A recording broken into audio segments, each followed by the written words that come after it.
Very good morning to all of you. I hope you all are very healthy and safe at home. So welcome back to online study of computer for class 7th. Today we will start chapter 2, formulas, functions and charts in MS Excel. So let's begin with formulas and functions. So in this chapter our main motto is to learn about what are the basic formulas, order of operations, cell referencing in formulas and its type, functions and charts in MS Excel.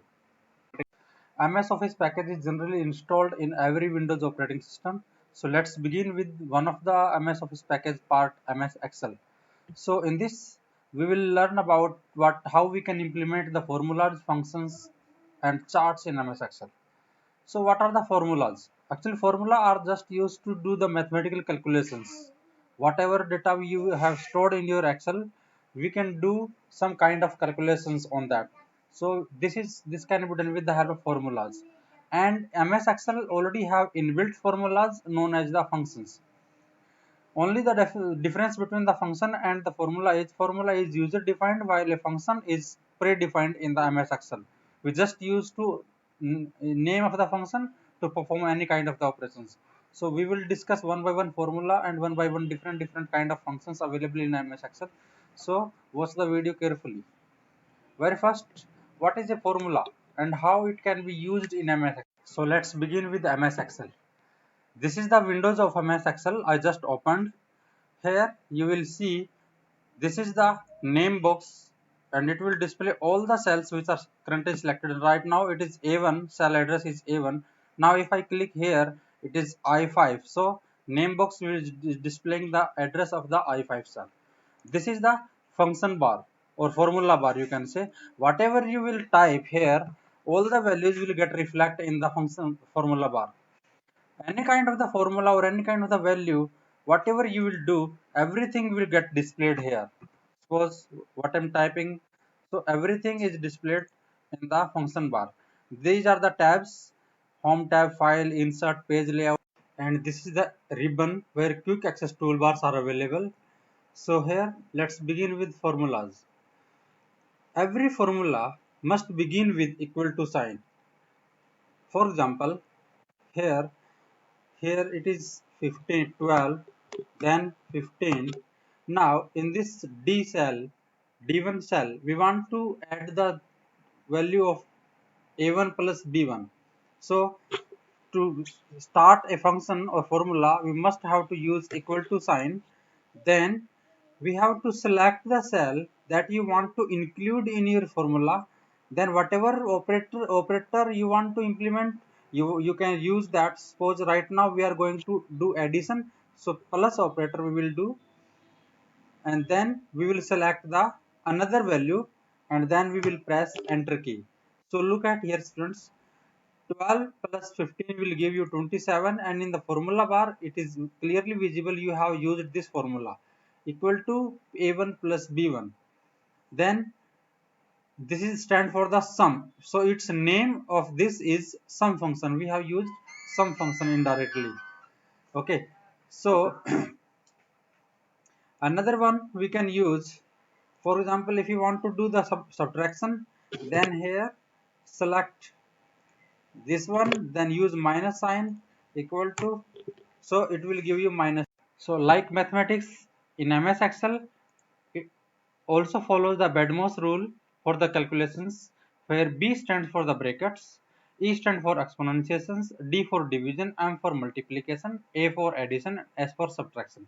So this is the order of evaluation of the brackets, exponentiation, division, multiplication. For that we have to understand the precedence of the operators. Precedence of operator means if you have used brackets, plus sign, minus sign, multiplication, division or exponent, then which one will get solved first, then let which one we solved at last. This is the method of doing the calculations and it is known as the operator precedence. Means कौन सा operator पहले solve होगा और कौन सा operator बाद में solve होगा, this is defined by the operator precedence. So first of all, Before going to the deep in formulas and function, we must remember that what is the precedence of operators. Very first, if your expression means जहाँ पे आप एक formula लगा रहे हो, जैसे यहाँ पे लुक एट हियर एग्जांपल +1, ये वाला एग्जांपल है, इक्वल टू 8 + 5 ब्रैकेट के अंदर इनक्लोज्ड है, देन -2 + 3 ब्रैकेट के अंदर इनक्लोज है, देन एक्सपोनेंट ऑफ 2। यहाँ पे ये देखने वाली बात है कि which one will get sold first. सबसे पहला, according to BADMAS rule, B stand for brackets, so very first all the brackets will be solved first. So here 8 + 5 it will give you 13 minus, उसके बाद आपका bracket start हुआ 2 + 3 it will give you 5, उसके बाद exponent है फिर 2 है, तो आपका क्या आ गया इधर 13 minus 5 power 2। okay, this is the, it is known as the caret sign and it is stand for the exponentiation means power। तो यहाँ पे देखो 2 + 5 5, 2 + 3 5 आ गया, 5 कैरेट 2 यानी कि 5 पावर 2। सो यहाँ पे देखो दो ऑपरेटर हैं आपके, यहाँ पे 13 है, यहाँ पे माइनस, फिर यहाँ पे आपका एक्सपोनेंट पावर। तो according to BADMAS rule second operator precedence जो है वो है आपकी एक्सपोनेंशिएशन की। तो यहाँ पे एक्सपोनेंशिएशन सॉल्व होगा पहले, मीन्स 5 की पावर 2 इट इज 25।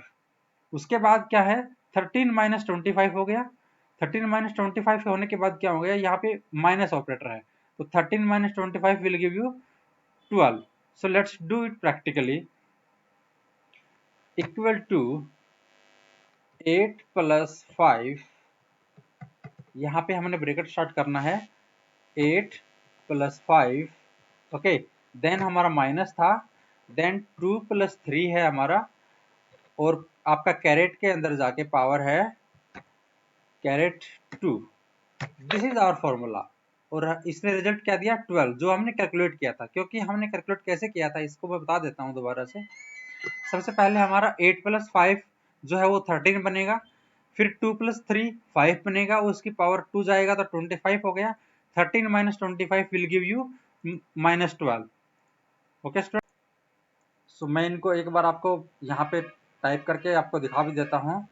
सबसे पहले आपका क्या सॉल्व होता है, ब्रैकेट, आपका सबसे पहले ब्रैकेट सॉल्व होता है, उसके बाद आपका एक्सपोनेंट पावर सॉल्व होता है, और एक्सपोनेंट का जो सिंबल है वो आपका फंक्शन बार के अंदर जहाँ पे आपके न्यूमेरिकल वैल्यूज 1 2 3 है वहाँ पे आपको मिलेगा। उसके बाद आपका जो है मल्टीप्लिकेशन है, star is use for the multiplication. उसके बाद डिवीजन है आपका, ये वाला डिवीजन साइन जो होता है, एक मिनट, डिवीजन साइन जो होता है आपका, ये वाला डिवीजन साइन होता है। उसके बाद आपका प्लस ऑपरेटर होता है, और फिर आपका माइनस ऑपरेटर होता है।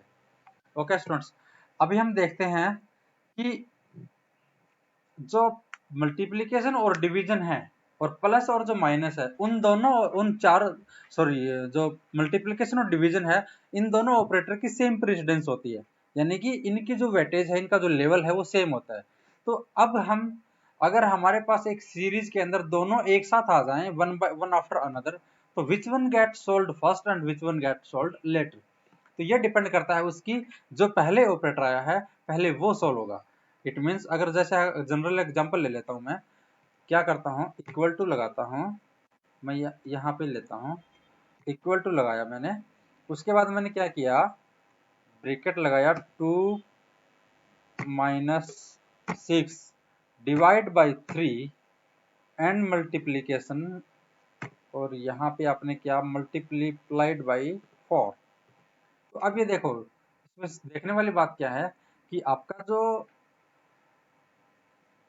यहाँ पे जो सोल्व हुआ है, ये देखो, जहां पे आपका डिवीजन और मल्टीप्लिकेशन दोनों एक साथ आ गए वन आफ्टर अनदर। देखो माइनस साइन में हमें कोई प्रॉब्लम नहीं है, क्योंकि माइनस साइन की जो प्रेसिडेंस है प्लस और माइनस की, वो मल्टीप्लिकेशन और डिवीजन के बाद होती है। तो मल्टीप्लिकेशन और डिवीजन जो एक साथ कंटिन्यूटी में आए हैं, तो यहाँ पे सबसे पहले क्या आया आपका डिवीजन, तो सबसे पहले डिवीजन सोल्व होगा, यानी कि 6 डिवाइड बाई 3 क्या देगा आपको 2।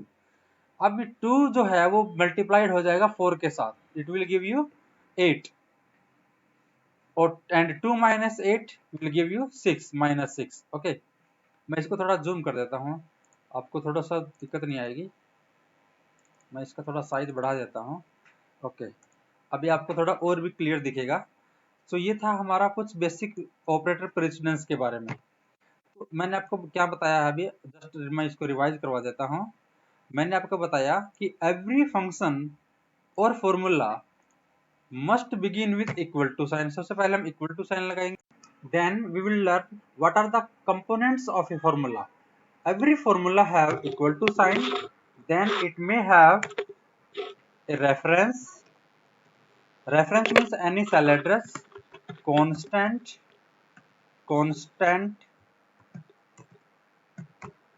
and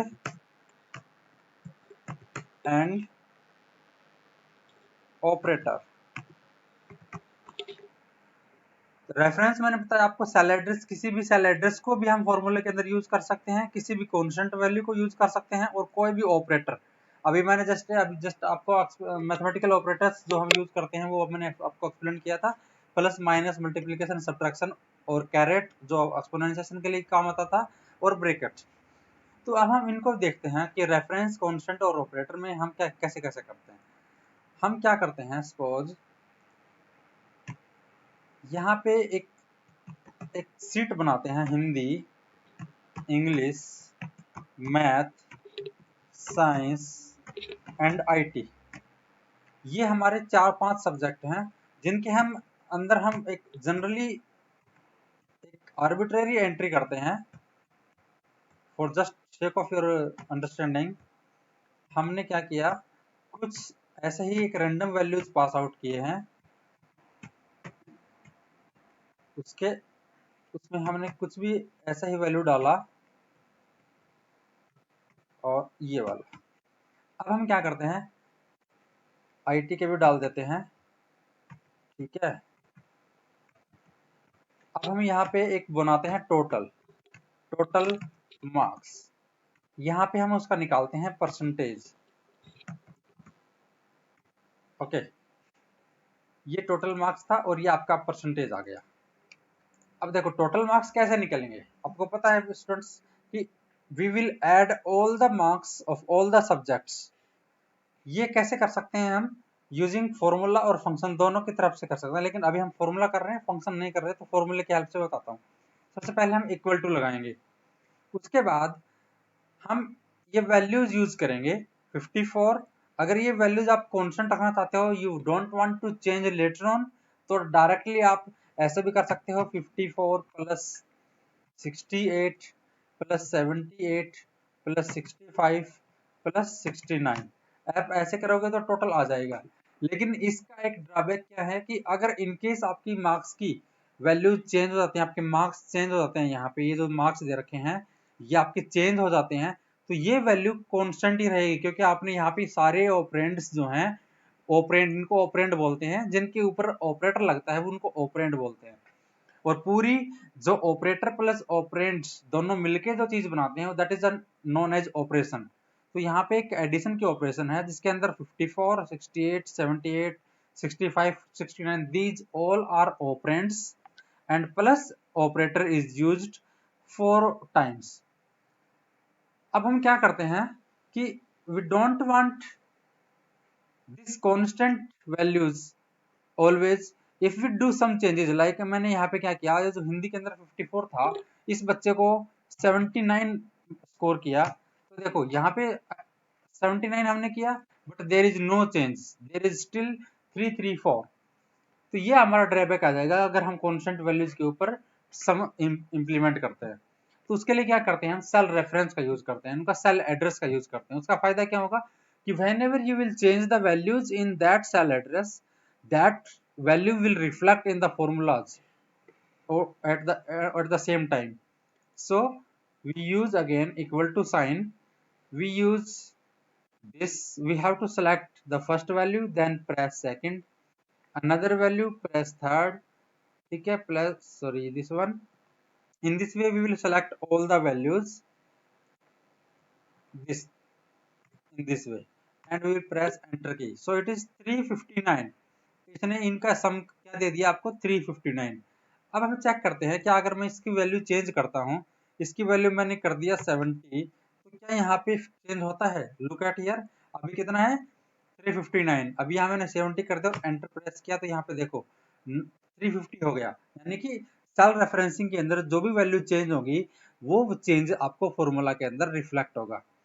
दूसरा तरीका जो है आपको ये सम करने का, या आप इनको जो निकाल मल्टीप्लाई कर सकते हो, या कुछ और अगर आपको कैलकुलेशन करनी है तो उसके लिए हम फंक्शंस का यूज कर सकते हैं, वो हम जस्ट आफ्टर फॉर्मूला पढ़ेंगे। अब ये बात आती है कि कॉपिंग ए फॉर्मूला, हम एक फॉर्मूले को कॉपी कैसे करें। एक बार मैं आपका सब्जेक्ट वो चैप्टर ओपन कर देता हूँ। यहाँ पे देखो हमने कॉपिंग ए फॉर्मूला है, उसके बाद उससे पहले हमने किया elements of a formula, it means we are going point to point. उसके बाद copying a formula, copying formula can be done with the help two ways, one is using fill handle and another is using copy and paste. Fill handle क्या काम करता है, देखो कैसे मैं बताता हूँ फिल हैंडल कैसे काम करता है। Fill handle will copy the formula automatically. For that we just have to select the formula and our cursor should be at the right bottom side। यहाँ पे देखो जब बिल्कुल बॉटम पे और राइट साइड में लेके आएंगे कॉर्नर पे, तो it will get changed to the plus sign, and when it changed to the plus sign we have to click it, and without releasing the left button we have to drag it where we want to paste it। जहां जहां तक हमने paste करना है इसको paste करेंगे। अब देखो क्या हुआ, यहां तक तो वैल्यूज आपका आया, उसके बाद आपने इसको जीरो दिया। क्यों जीरो आ रहा है, because there is nothing in these cells. If we will, हमने कॉपी कहां के तक किया है फॉर्मूला, G10 तक। ये लास्ट है आपकी G10, यह देखो आपका नेम के अंदर G10 दिखा रहा है, इसके अंदर फॉर्मूला है। अब हम इसके अंदर अगर कुछ वैल्यू डालते हैं तो देखना ऑटोमेटिकली ये वैल्यू आपको ऐड कर देगा। ठीक है, this is one of the method of कॉपिंग a formula. Another one क्या है, मैं इसको अंडू कर देता हूं एक बार। दूसरा है, इसको कॉपी करेंगे, यहाँ सेलेक्ट करेंगे, कंट्रोल सी दबाएंगे और इसको यहाँ पे कंट्रोल पी दबा देंगे, control we sorry paste, control we. जहां जहां हमें पेस्ट करना है वहां वहां इसको पेस्ट कर देंगे। ये थोड़ा टाइम कंज्यूमिंग प्रोसेस रहेगा कॉपी एंड पेस्ट वाला, इसलिए आप डायरेक्ट फिल हैंडल की यूज कर सकते हो, जिससे आप मल्टीपल रोज के अंदर फॉर्मूला एक साथ में कॉपी कर सकते हो। उसके बाद हमारा टॉपिक है ऑर्डर ऑफ ऑपरेशंस, जो मैंने आपको ऑलरेडी एक्सप्लेन कर दिया है कि सबसे पहले हम पैरेंथेसिस ब्रैकेट्स को ओपन करते हैं, उसके बाद एक्सपोनेंशिएशन होता है, फिर मल्टीप्लिकेशन, डिवीजन और एडिशन और सब्ट्रैक्शन।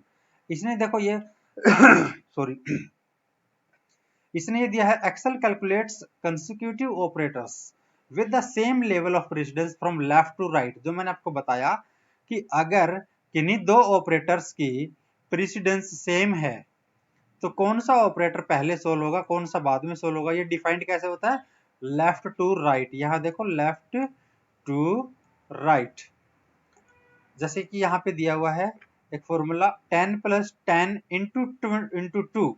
तो यहाँ पे देखो आपका 10 के अंदर 10 ऐड नहीं होगा पहले, क्योंकि प्लस के बाद यहाँ मल्टीप्लीकेशन आया है और मल्टीप्लीकेशन की प्रेसिडेंस प्लस के प्रेसिडेंस से ज्यादा होती है, इसलिए 10 into two will give you 20, then it will add to 10 and finally it will give you 30।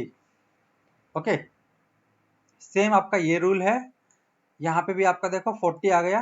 40 कैसे आया, 10 प्लस 10 ऐड हुआ और उसकी मल्टीप्लीकेशन हुई 2 के साथ। उसके बाद हम बात करते हैं cell referencing in formula and its type. Cell referencing क्या होता है, हमारा नेक्स्ट जो टॉपिक है, बड़ा ही इंपॉर्टेंट टॉपिक है सेल रेफरेंसिंग। इसका बड़ा एक्सेल के अंदर बहुत बड़ा रोल है। सेल रेफरेंसिंग क्या होता है मैं बता देता हूं। सेल रेफरेंसिंग, सेल रेफरेंसिंग ये मैं बता दूंगा, ये एरर किस क्यों होते हैं, एक्सेल के अंदर एरर भी होते हैं, हम बाद में डिस्कस करेंगे एरर क्या क्या होते हैं। तो सेल रेफरेंसिंग, सेल रेफरेंसिंग क्या होता है, actually it is way how the cell address behaves when the formula change from one cell address to the another cell address. For example इसको अंडरस्टैंड करते हैं कि अगर एक फॉर्मूला है हमारा, यहाँ पे G2 के अंदर एक फॉर्मूला था जिसके अंदर A2 plus B2 plus C2 plus D2 plus E2 था। अब हम इस फॉर्मूले को दूसरी सेल के अंदर कॉपी करते हैं, तो आपका जो फॉर्मूला के अंदर जो सेल रेफरेंस यूज थे वो क्या चेंज होते हैं, चेंज नहीं होते, पार्शियली चेंज होते हैं। These all are defined by cell referencing. So cell referencing is a way of defining how the formula behaves when its cell address is changed. Further cell reference तीन तरह की होती हैं, relative, absolute and mixed. तीन तरह की हमारी cell reference होती हैं। रिलेटिव रेफरेंसिंग के अंदर क्या होता है कि the formula containing a cell address, if the cell address change of a formula, then it formula and the reference of the cells whatever used in the formula will get changed automatically as per the new cell address. For example, यहाँ पे आपका G2 के अंदर copy था A2 to E2, अब हमने G3 के अंदर इसको पेस्ट किया तो क्या वो A3 हो गया? यस, लुक एट हियर, ये आपका ऑटोमेटिकली A3 B3 C3 हमने तो टाइप नहीं किया था, ये ऑटोमेटिक हो गया। It means when a formula stored in a cell and if cell address is changed of the formula must be changed according to their cell references. अगर हम इसको देखो G3 के अंदर कॉपी किया, मैं इसको एक काम करता हूँ, इसको कॉपी कर लेता हूँ और अगर मैं इसको यहाँ पे पेस्ट कर देता हूँ, चलो यहाँ पे मैं पेस्ट करके दिखा देता हूँ आपको। इट इज I, यहाँ पे ले लेता हूँ I2। अगर मैंने इसको पेस्ट किया तो क्या आया देखो, इस लॉजिक को समझने की बात है। यहाँ पे आपका फॉर्मूला था A2 से लेके E2 तक का सम, यानी कि जहां पे फॉर्मूला है उससे एक सेल छोड़ के बाकी के सारी सेल्स का सम, समझ गए? अब मैंने क्या किया, इस फॉर्मूले को कॉपी किया यहाँ पे, तो एज पर रूल क्या होना चाहिए कि ये वाले सेल की वैल्यू छूट जाएगी, बाकी यहां तक की 5 सेल की वैल्यू काउंट होगी। ये है 5 सेल, G1 हो गया, 2 3 4 5, तो एक्चुअली सम कहाँ का आया है 78 प्लस 65 प्लस 69 और 350। चेक कर सकते हो, देखो C2 D2 E2 F2 G2। तो जिस एंगल से, जिस रेफरेंस से आप फॉर्मूला को चेंज करते हो, उसी रेफरेंस से उसके ऑपरेंड्स अपने रेफरेंस चेंज कर लेते हैं। This is relative referencing. अगर आप इसको कोलुमनर में करते हैं, यानी कि ऊपर से नीचे कॉपी करते हैं, जैसे ये किया हमने, इसको हटा देता हूं, तो क्या आता है, सेम सेल रहती हैं लेकिन उनकी रो बदल जाती है, कॉलम सेम रहेंगे, रो बदल जाएगी। लेकिन अगर आप एक row one column to another column के अंदर कॉपी करते हो तो क्या है, वहां पे आपके कॉलम भी चेंज हो जाएंगे, रो चेंज नहीं होगी। यहाँ पे भी रो 2 थी, यहाँ पे भी रो 2 है, लेकिन कॉलम यहाँ पे A B C D E था, अब यहाँ पे आ गया C D E F G। Okay, दूसरा है, तो रिलेटिव रेफरेंसिंग समझ गए कि when we change the formula containing cell, it will change automatically according to the new cell address of the formula. Next one आपका है एब्सोल्यूट रेफरेंसिंग। समटाइम्स हमें चाहिए होता है कि we don't want to change the column और sometime we don't want to change the row, we just want to change partially और we want to keep both rows and column fix together. यानी कि मैं इस, जैसे मान लिया formula है यहाँ पे, चलो मैं यहाँ पे लगा देता हूँ ये फॉर्मूला, और ये फॉर्मूला था हमारा this plus this plus this plus this plus this. तो यहाँ पे देखो मैंने वही किया है, A1 से लेके A2 E तक का सम किया है मैंने।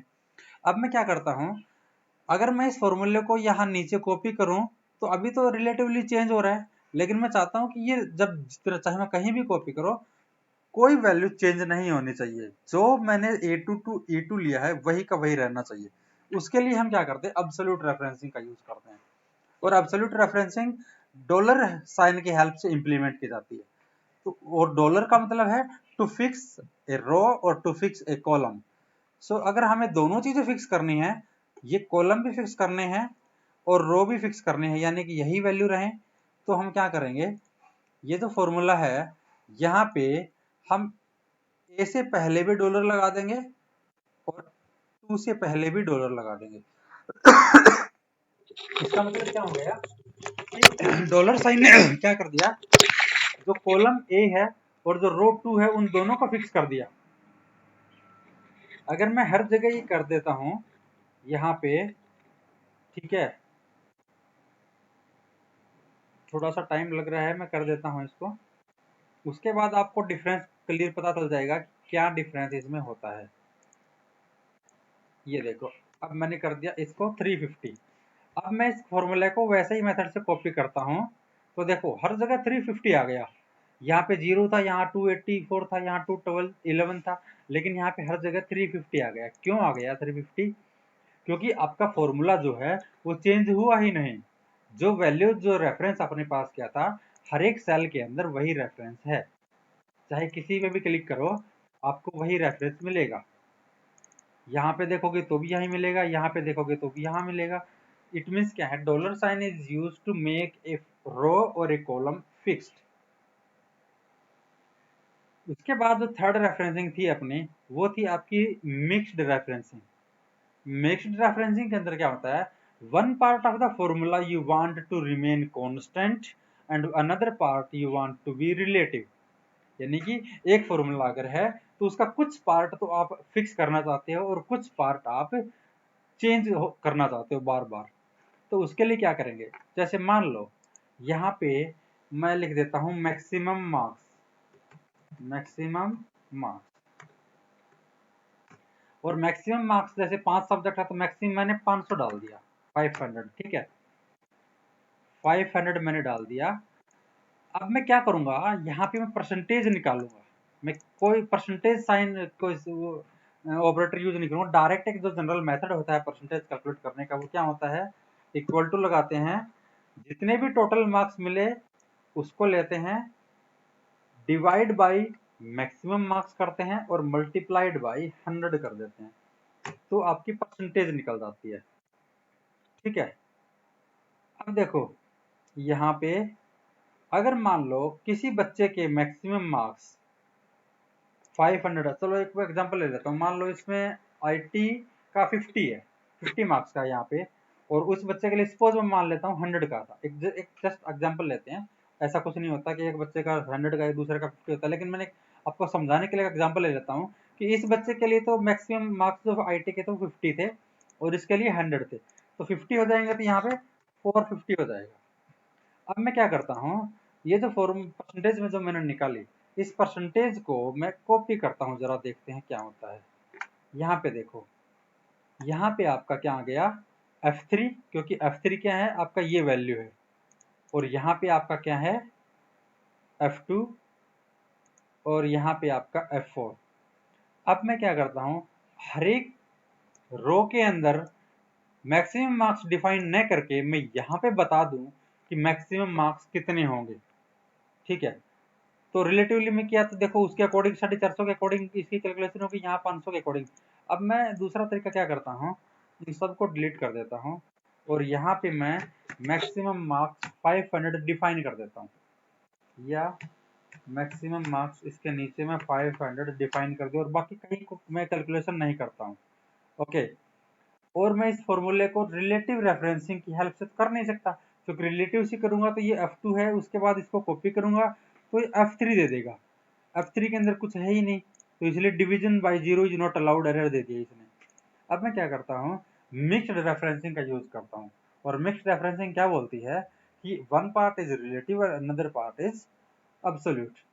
तो यहाँ पे देखो G3 जो है, क्योंकि ये तो मैं रिलेटिव रखना चाहूंगा, ये जो टोटल है हर एक बच्चे का अलग अलग टोटल आया हुआ है, तो इसको तो मैं रिलेटिव, यानी कि ये चेंज होता रहे, मुझे कोई दिक्कत नहीं।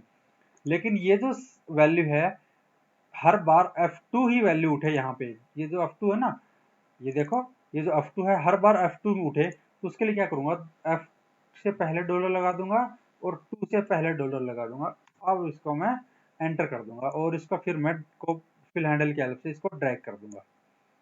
तो यहाँ देखो, अभी तो ये डिवीजन बाई जीरो एरर दिखा रहा था, क्योंकि यहाँ पे कोई वैल्यू थी ही नहीं, इसलिए जीरो एरर दिखा रहा था। लेकिन अभी भी कोई वैल्यू नहीं है, लेकिन एरर नहीं है। क्यों नहीं है, क्योंकि इसके अंदर जो फॉर्मूला है वो अभी आपका F2 कॉल हो रहा है और F2 के अंदर 500 अवेलेबल है। सो this is an example of mixed referencing. तो मैं आपको जस्ट एक मिनट के अंदर रिवाइड करवा देता हूँ रेफरेंसिंग क्या होता है। It is a way of changing how the formula behaves when its cell address changed. तीन तरह की होती है, रिलेटिव, एब्सोल्यूट, मिक्स्ड। रिलेटिव के अंदर आपके फॉर्मूला अगर सेल एड्रेस चेंज होता है तो वो उसके अकॉर्डिंग फॉर्मूला चेंज हो जाएगा। एब्सोल्यूट के अंदर your formula does not change, it will remain constant. Dollar sign का यूज करते हैं इसमें। मिक्स्ड रेफरेंसिंग में one part is relative, another part is absolute. So this was all about the cell referencing. देखो ठीक है, सेल रिलेटिव रेफरेंसिंग हो गया आपका। एब्सोल्यूट रेफरेंसिंग डॉलर, देखो ये यहाँ पे देखो डॉलर साइन का यूज हो गया। और मिक्स्ड रेफरेंसिंग के अंदर one part is absolute and another part is relative. ठीक है, जरूरी नहीं है कि आप पूरा ये जो पोर्शन है कॉलम और रो दोनों को फिक्स करो, आप किसी एक को भी फिक्स कर सकते हो। देखो मैं चीज दिखाता हूँ आपको। मैं क्या चाहता हूँ कि मैं कॉलम फिक्स कर देता हूँ। कॉलम फिक्स करने का मतलब क्या है कि मान लो सपोज मैं इसका और दो का सम निकालता हूँ हिंदी इंग्लिश का, तो ये है रिलेटिव रेफरेंसिंग। यहाँ पे मैंने डायरेक्ट फॉर्मूला यूज किया है जो आपका क्या करता है a2 प्लस b2 करता है। अब मैं क्या करता हूँ, कॉलम फिक्स कर देता हूँ, रो फिक्स नहीं करता। कॉलम फिक्स का मतलब क्या है कि अगर मैंने यहाँ पे a से पहले डॉलर लगाया और यहाँ b से पहले डॉलर लगा दिया, तो अगर इसको मैं नीचे कॉपी करूंगा तो कोई चेंज नहीं आएगा, बिल्कुल परफेक्ट रिजल्ट आएगा। लेकिन अगर मैं इस फॉर्मूले को ऐसे कॉपी करूंगा तो भी चेंज नहीं आएगा। देखो यहाँ भी 138 था, यहाँ भी 138 है। जबकि अगर रिलेटिव होता, जैसे मैं यहाँ पे लगा देता हूँ रिलेटिव दिस प्लस दिस, यहाँ पे 146, सॉरी ये मैंने खुद से हिंदी को इंक्लूड नहीं किया, मैं इसको हिंदी को इंक्लूड कर लेता हूँ, प्लस इंग्लिश। ये देखो आपका, थोड़ा सा मैं इसको जूम इन कर देता हूँ, यहाँ पे 138 है। ये तो आपका मिक्स्ड का एग्जांपल है, मिक्स्ड, ये रिलेटिव है। ठीक है, तो मिक्स के अंदर क्या किया मैंने, देखो सिर्फ कॉलम ए को फिक्स किया, कॉलम बी को फिक्स किया, और रिलेटिव के अंदर मैंने कुछ फिक्स नहीं किया। इसको जब कॉपी करूंगा तो वैल्यू इसके अकॉर्डिंगली चेंज हो रही है देखो। लेकिन जब मैं इसको कॉपी करूंगा तो वैल्यू आपकी इसके अकॉर्डिंग चेंज हो रही है। लेकिन अगर मैं इसको कॉलम के साइड में लेके जाता हूँ तो यहाँ पे आपकी वैल्यू चेंज हो रही है, क्योंकि आपकी वैल्यू जो यहाँ पे आपका सेल एड्रेस के अंदर क्या था, a2 प्लस b2 था। अब यहाँ पे क्या आ गया, b2 प्लस c2 आ गया। यहाँ पे आपका आ गया, यहाँ पे आपका आ गया c2 प्लस d2। लेकिन ये जो है मिक्स्ड, इसके अंदर आपका a2 dollar plus b2 dollar है। अब मैं क्या करता हूँ, इस फॉर्मूले को यहाँ कॉपी करता हूँ इन हर जगह, तो देखो मुझे हर जगह 138 दिखेगा। क्यों? क्योंकि मैंने कॉलम को फिक्स किया हुआ है और रो ऑटोमेटिकली फिक्स है, क्योंकि ये भी सेकंड रो है और वो एंट्री भी सेकंड रो के अंदर है, ये वाली देखो। ठीक है, इसलिए क्या हो गया कि आपका कॉलम फिक्स हो गया। तो मैं क्या कहना चाहता हूँ आपको, मिक्स्ड रेफरेंसिंग के अंदर इट इज नॉट कंपल्सरी कि you can fix the entire cell address. यानी कि जैसे a2 है तो a को भी कांस्टेंट बनाओ और 2 को भी, no, you can make either a column constant और ए रो कांस्टेंट और both. It's on your choice, your demand, आप कैसे करते हो उसको। ठीक है स्टूडेंट्स, उसके बाद हम डिस्कस करते हैं, अगर हम रेफरेंसिंग इंप्लीमेंट करते हैं अदर वर्कबुक के साथ और अदर वर्कशीट के साथ। यहाँ पे देखो reference to other worksheet and other workbook, ये बड़ा इंटरेस्टिंग पॉइंट है। इसमें क्या आता है, देखो ये आपका सीट 1 है बाय डिफॉल्ट, इसको मैंने सीट 1 की जगह नाम दे दिया सपोज टेस्ट 1, आप ऐसे रीनेम भी कर सकते हो। उसके बाद मैंने एक सीट 2 ऐड किया, उसको नाम दे दिया टेस्ट 2। अब मैंने क्या करता हूँ, एक छोटा सा एग्जांपल, ये तो आपके पास है ही, इसको मैं डिलीट कर देता हूँ। अब मैं क्या है, ये एक मेरी सपोज बहुत बड़ी फाइल होती, यहाँ पे मैंने 3 एंट्री की है, लेकिन अगर आपके पास मल्टीपल एंट्रीज हैं, थाउजेंड्स ऑफ एंट्रीज हैं, तो अगर आपको सारी की सारी एंट्री दूसरी सीट के ऊपर लेके आनी है बिना कॉपी पेस्ट किए, और जो भी चेंज आप यहाँ पे करोगे सीट टेस्ट 1 के अंदर वो टेस्ट 2 के अंदर भी रिफ्लेक्ट होना चाहिए। अभी देख क्या करते हैं, टेस्ट 2 ओपन करते हैं, इक्वल टू लगाते हैं, क्योंकि आपको मैंने पहले ही बता दिया है किसी भी फॉर्मूला या फंक्शन को यूज करने से पहले equal to operator is must to use. Equal to लगाएंगे, टेस्ट 1 सीट को ओपन करेंगे, जो वैल्यू आपको सीट टेस्ट 2 के अंदर लेके जानी है वो वैल्यू सेलेक्ट करेंगे। तो सबसे पहले मैंने हिंदी सेलेक्ट किया, एंटर कर दूंगा, तो यहाँ देखो आपका हिंदी आ गया। ठीक है, इसको भी मैं थोड़ा जूम कर देता हूँ ताकि आपको क्लियर दिखे। ठीक है, तो मैंने ये आपको जूम कर दिया। उसके बाद मैं इसको थोड़ा सा बड़ा कर देता हूँ साइज। ये देखो आपका टेस्ट 1 एक्सक्लेमेशन साइन के साथ आपका आ रहा है, इसका मतलब ऐसे ही इसको आप सेम अगर कॉपी करना चाहो तो इसको ऐसे ही ड्रैग कर देंगे, तो whatever value was there at that end will get reflect here as, जैसा कि आपने डाला वैसी की वैसी सारी की वैल्यू यहाँ पे आपको मिल जाएंगी। अभी देखो यहाँ पे 0 है क्योंकि उस सीट के अंदर इन सेल्स के अंदर कोई वैल्यू नहीं है, इसलिए यहाँ पे 0 दिखा रखी है। ये तो था आपका from one sheet to another sheet linking. Simple आप उस सेल को सेलेक्ट करेंगे जहाँ पे दूसरी सीट की वैल्यू चाहिए, इक्वल टू लगाएंगे और उस सेल को सेलेक्ट कर लेंगे दूसरी सीट ओपन करके। ऐसा ही केस अगर आपका होता कि किसी कोई ऑलरेडी वर्कशीट आपके पास अवेलेबल है सपोज, ठीक है, मैं क्या करता हूँ, एक कोई भी एक्सेल शीट जो मेरे पास है सपोज मैं कुछ कर देता हूँ इसमें, चलो मैं ये एक ओपन करके देख लेता हूँ सीट के अंदर क्या है। ओके ठीक है, एक जनरल एक सीट है जिसके अंदर कुछ वैल्यूज हैं। अब मैं क्या करता हूँ, मुझे इस सीट की जो वैल्यूज हैं जैसे क्लास आईडी, सेक्शन आईडी, ये सब चीजें मुझे सीट अपनी जो पुरानी वाली सीट थी इस सीट के ऊपर चाहिए। इसकी सपोज एक नई सीट बना लेता हूँ और इसको मैं थोड़ा सा बड़ा भी कर लेता हूँ ताकि आपको बिल्कुल क्लियर दिखे, आपको दिक्कत ना हो। अब मैं क्या करता हूँ, यहाँ पे एंट्री स्टार्ट करता हूँ, तो मैं इक्वल टू लगाऊंगा और जिस सीट की वैल्यू मुझे चाहिए, मुझे इस सीट की वैल्यू चाहिए थी ना ये वाली, तो मैंने इसको सेलेक्ट किया। यहाँ देखो क्लास आईडी आ गया और जो जो कॉलम वहां पे थे बाय डिफॉल्ट यहाँ पे ये एब्सोल्यूट को लेके चलता है। आप ध्यान दो यहाँ पे $B और 1 दोनों के साथ लगा हुआ है, लेकिन मैं क्या चाहता हूँ डॉलर यहाँ से हट जाए, रिलेटिव बन जाए, तो डॉलर को हटाना पड़ेगा और मैं इसको करता हूँ, फिर मैं इसको ड्रैग करके कॉपी करता हूँ। अभी देखो जो भी वैल्यूज वहां पे थी वो सारी वैल्यूज आपको यहाँ पे मिल गई। ठीक है, अब मैं इनको उठा के यहाँ से ड्रैग कर देता हूँ नीचे की तरफ कॉपी, तो जो वैल्यू वहां पे थी यहाँ पे ऑटोमेटिकली आ गई।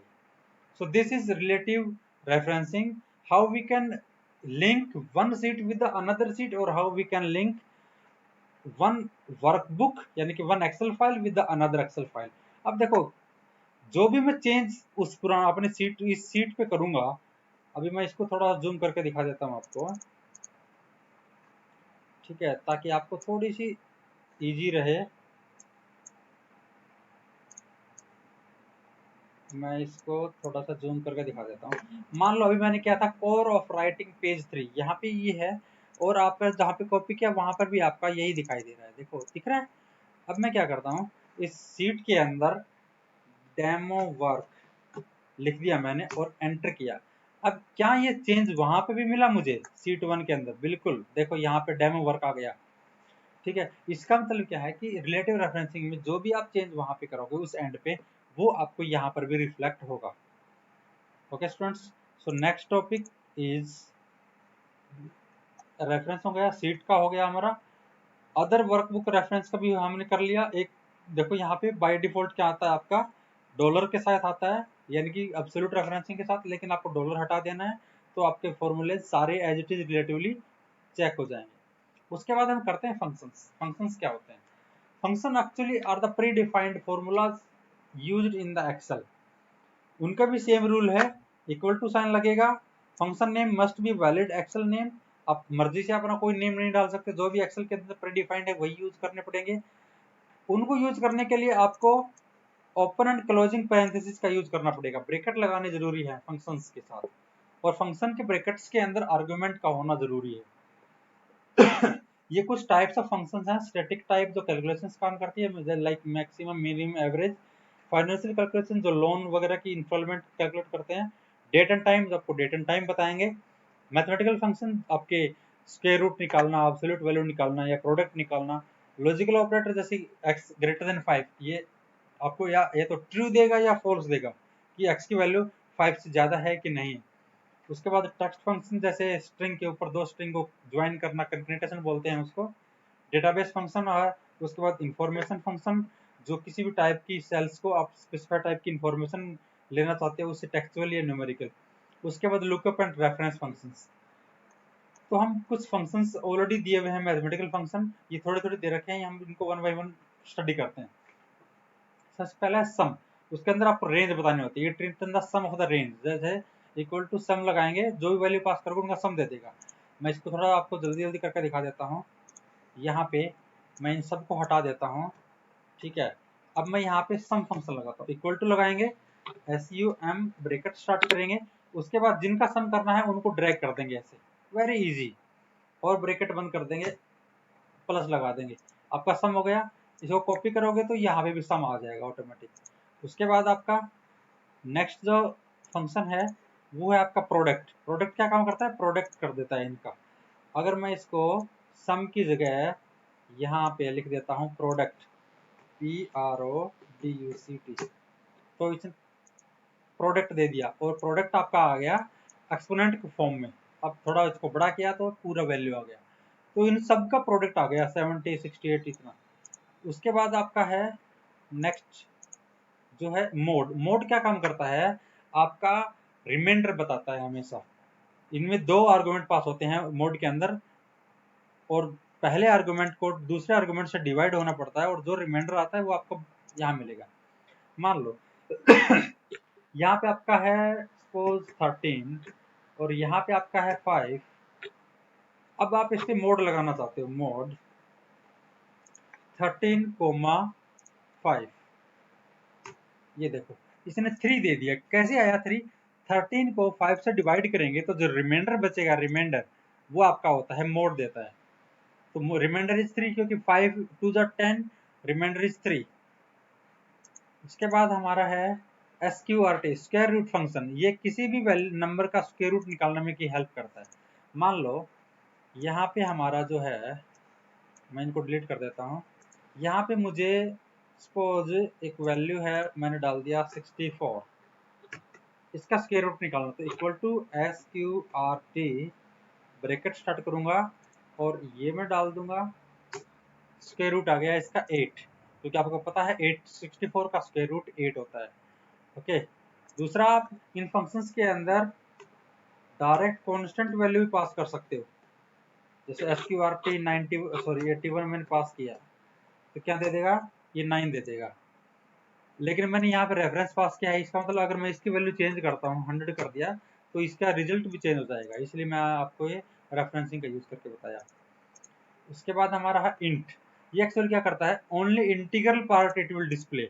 मान लो एक वैल्यू है आपकी 14.257, और आपको पॉइंट डेसिमल जो पोर्शन उससे मतलब नहीं है, आपको सिर्फ इंटीजर वैल्यू चाहिए, तो उसके क्या करते हैं, इंट, ये सिलेक्ट कर लेंगे, सॉरी मैंने इक्वल टू नहीं लगाया था, इक्वल टू इंट सेलेक्ट करेंगे, तो यहाँ पे देखो इसने सिर्फ इंटीग्रल पार्ट दे दिया।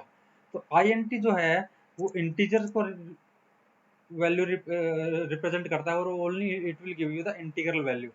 पावर, पावर फंक्शन क्या काम करता है, किसी भी नंबर की पावर यूज करने में, यानी कि अगर आपका वेरिएबल सपोज मैं डाल देता हूँ POWER पावर, मैं suppose 4 raise to the power 3 लगाना चाहता हूँ, यानी कि 4 पावर 3, तो क्या दे देगा, ये 64 दे देगा, क्योंकि 4 पावर 3 क्या होता है, 64।